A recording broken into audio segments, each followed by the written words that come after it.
గిరిధర్ గారు తీసుకొని చిన్న మిస్లీడ్ చేశారో అనిపించింది. నేను అడిగింది ఏంటంటే, ఇప్పుడు ప్రెజెంట్ చిన్న సినిమాలు ప్రోత్సహిస్తున్నారు కదా, మీరు చేసే అన్ని రకాల అంటే ఒక ఇంత బడ్జెట్లో చేయాలి, ఇన్ని అంటే ఒక క్రమశిక్షణతో మీరు ఇంతకుముందు సినిమాలు తీశారు కాబట్టి మీకు అన్నిటి మీద మంచి పట్టు అవగాహన ఉంది కాబట్టి, ఒకవేళ ఇప్పుడు సినిమాలు తీసిన ఆలోచన ఉందా, చిన్న సినిమాలు ప్రోత్సహిస్తే బాగుంటుంది కానీ ఒకే ఒక్క ఉద్దేశంతో అడిగే తప్ప దీంట్లో ఎటువంటి మిస్లీడ్ అంటే మరి గిరిధర్ గారు ఎందుకు తీసుకుని దాన్ని మిస్లీడ్ లాగా చేశారో నాకు అర్థం కాలేదు. కానీ సో నేను అడిగిన పర్పస్ అయితే అంతే తప్ప, అంటే ఇప్పుడున్న సిచ్యువేషన్లో మీరు ప్రొడ్యూసర్కి ఇమ్మడలేకపోతున్నారా అంటే ఇప్పుడున్న రకరకాల ఇష్యూస్ ఉన్నాయి సార్ దానివల్ల. అది మళ్ళీ ఇంకొకసారి చెప్తాను. ప్రభు ఒకసారి రండి. ప్రభు ఒక మాటనండి. ఇప్పుడు ఒక మాట. ఇప్పుడు ఈ సమావేశం జరగటం మీరు రేపు రాసి పెట్టుకోండి. సినిమా ఇండస్ట్రీకి ఒక టర్నింగ్ కాకపోతుంది, ఒక మంచి జరగబోతుంది. Super super super. దానికి కారణం ఏంటంటే మీరు గవర్నమెంట్, భగవంతుడు మనకు ఆశీస్సులు ఉంటాయి. మీరు అడిగిన దానికి సమాధానం చెప్తాను. నిజంగా గవర్నమెంట్ ఇద్దరు ముఖ్యమంత్రులు చిన్న నిర్మాతలకి చేస్తే చేసినా ఈ రెండు రాష్ట్రాల్లో భగవంతుడు ఖచ్చితంగా ఎక్కడికో తీసుకెళ్తాడు, ఆశీర్వాదం ఉంటుంది. ఎందుకంటే సినిమా ఇండస్ట్రీలో చిన్న నిర్మాతలు అంటే ఒక వృక్షాన్ని నిలబెట్టే ఇత్తనం. ఈ ఇత్తనానికి నీళ్లు పోయాల్సిన ధర్మం గవర్నమెంట్లకు ఉంది. వాళ్ళు చేయాల్సిన పనల్లా మీరు అన్నారు కదా తీస్తారని, వాళ్ళు చిన్న నిర్మాతల్ని ఇద్దరు ముఖ్యమంత్రులు ఎవరైనా సరే ఎవరు ముందు అయితే వాళ్ళు పిలిచి కనీసం ఒకసారి మా సాధక బాధకాలు వినమనండి, వాళ్ళు అప్రిషియేట్ చేస్తారు. నేను చెప్పేది ఏంటంటే సినిమా తీస్తే ఏమవుతుందంటే మేము పెట్టిన పెట్టుబడి కూడా ఇవ్వండి. క్యూబీఎఫ్ఓ థియేటర్లో మా పెట్టుబడి వాళ్ళ హుండీలోకి వెళ్ళిపోతుంది. దానికి మార్గం ఏంటంటే మాకు మినీ థియేటర్లు ఇవ్వమంటున్నా.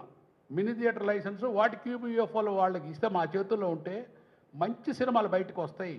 మంచి సినిమాలు తీసే నిర్మాతలు భయపడటానికి కారణం ఏంటంటే ఏ సినిమా అయినా వారం 2 వారాలు ఆడితే జనం ఆడియన్స్లో టాక్ పెరిగి ఆడుతుంది. జనరల్గా ఆ పరిస్థితి వాళ్ళు లేవు. ఎందుకంటే ఈ రేట్లు కట్టుకోలేము నిర్మాతలు, ఈ క్యూబీఎఫ్ఓలు కట్టుకోలేవు, నిలబెట్టలేవు.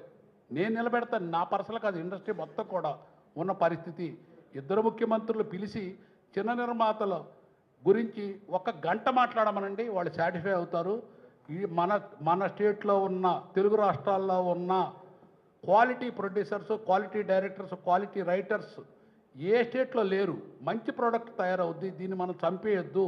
చెట్టును బతికియాలంటే చిన్న నిర్మాతను పిలిచి మీటింగ్ పెట్టి వాళ్ళ కష్ట సుఖాలు తెలుసుకొని వాళ్ళని ఏం సాక్రిఫై చేయమంటలా. సింగిల్ విండో మీరు అన్నారే, అన్నీ కూడా సింగిల్ విండోలో చిన్న నిర్మాతలకు వాళ్ళకు అసలు వదిలేద్దాం. ఈ మాఫియా, క్యూఈఎఫ్ఓ పెద్ద నిర్మాతలు పెద్ద వదిలేస్తే చిన్న నిర్మాతల వరకు 2 రాష్ట్ర ముఖ్యమంత్రులు నా రిక్వెస్ట్, మీరు మీటింగ్ పెట్టండి, మా కష్ట సుఖాలు వినండి, మేము నెంబర్ ఆఫ్ పిక్చర్లు చేస్తాము, స్టేట్కి ఉపయోగపడతాము, మన స్టేట్ గర్వంగా ఆస్కార్ అవార్డు తీసుకెళ్లే రేంజ్కి చిన్న నిర్మాతలు మంచి సబ్జెక్టులు తయారు చేసి చేస్తాము. మంచి సినిమా తీసే నిర్మాతలు నిద్రపోతున్నాము. కారణం ఏంటంటే ఈ మాఫియా వాళ్ళకి భయపడి మేము సినిమాలు తీస్తే మా డబ్బులు పోతున్నాయి కాబట్టి అది మీరు దయచేసి విని ఇమీడియట్గా ఈ ప్రెస్ ద్వారా మీ అందరూ మంచి పని చేశారు కాబట్టి ఆ భగవంతుడు ఆశీర్వదిస్తారు. ఇద్దరు ముఖ్యమంత్రులు చిన్న నిర్మాతలను ఆశీర్వదించాలంటే మీరు ఇమీడియట్గా ఇద్దరు ముఖ్యమంత్రులు చిన్న నిర్మాతలు పెట్టి మీటింగ్ పెట్టి మా కష్ట సుఖాలు వినమంటున్నా.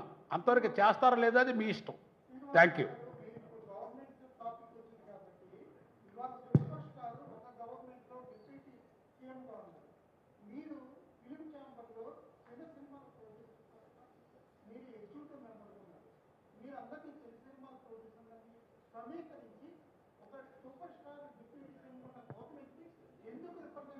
ఏమండి నేను మీరు అడిగేది ఉంటే నన్ను రేపు పొద్దున్న సస్పెండ్ చేస్తారు. అక్కడ ఛాంబర్లో ప్రొడ్యూసర్ కౌన్సిల్లో మీరు మోనోపల్లి వాళ్ళు చేసే థియేటర్లో ఛాంబర్ ఉంది, కౌన్సిల్ ఉందంటే నువ్వు ప్రెస్ మీట్లో చెబుతావా, నేను సస్పెండ్ చేస్తా అంటారు. నాకు జరిగేది అది. అయినా పర్వాలేదు, నేను ఇలా మనకి చెయ్యరండి బాబు, ఆడ భలేవాడే. మీరు దావుదేబ్రావు ఆడ కూర్చొని నువ్వు న్యాయం చేయమంటే చేస్తాడంటయా? ఏంది మీరు చెప్పేది? ఇంకా క్వశ్చన్లు అడగని వాళ్ళు ఎవరైనా ఉంటే లాస్ట్ న్యాయం చేయాల్సిన మనిషే అక్కడ విలన్ రూపంలో ఉంటే న్యాయం ఏం చేస్తాడండి బాబు?